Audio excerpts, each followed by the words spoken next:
Եկեք վատ բարոյական կողմից նայենք, հա։ Ամեն մարդ 5 լիտր արյուն ունի իր մեջ։ 6 միլիոն հայից ավել գենոցիդ են արել։ Հիմա այդ բենզինով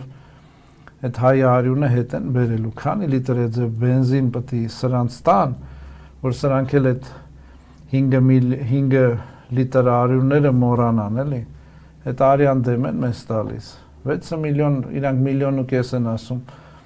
փաստերով 100 տարվա մեջ 6 միլիոն հայ կորել է, չհաշված Արցախի մեր զոհերը։ Ամեն մարդուն 5 լիտր արյունով հաշվենք հլը,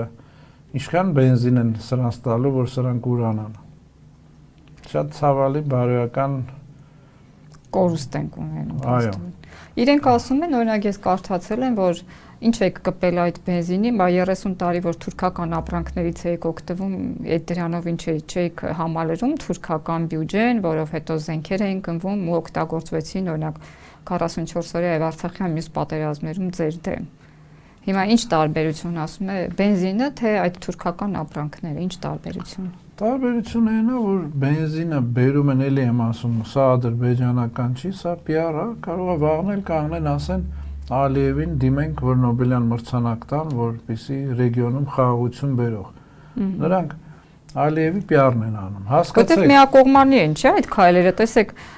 սահմանը իբր թե բացել են, բա Հայաստանը ինչի իրենց շուկա ինչ որ բան չի արտահանում։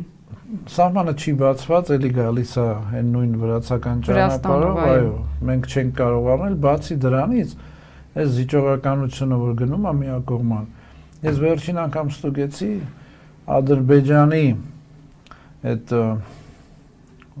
դիմումը միջազգային դատարաններում 153 միլիարդի չափ է։ Արցախի հետ կապված պահանջների, հա։ Ուրեմն այսինքն նրանք հետ չեն կանչել։ Ոչ, նրանք հաղթելու են այդ դատարանը։ Այդ դատարանը նրանք հաղթելու են, քանի որ մեր Հայաստանի Հանրապետության վարչապետը ժողովրդի լեզվով ասած Եվրոպային էլ է գցելու, Արևելքին էլ է գցելու եւ նրանք հաղթելու։ Մեզ վաղուց է գցել։ Նրանք հաղթելու են։ Հաղթելու դեպքում Հայաստանը իհարկե այդ փողը չունի, լինելու է պատերազմ։ Այսինքն հողով վերցնելու են։ Աշխարհը այտենց է աշխատում։ Մենք երբ որ մենք ասում ենք մենք խաղաղություն չենք բերելու, պատերազմ ենք բերել, պատերազմը ստեղ կանգնած է արդեն։ Էդի ամիսների հարց է այդ միջազգային դատարաններում ինչ որոշումներ կայացնեն։ Այսինքն պատերազմը արդեն բերել են։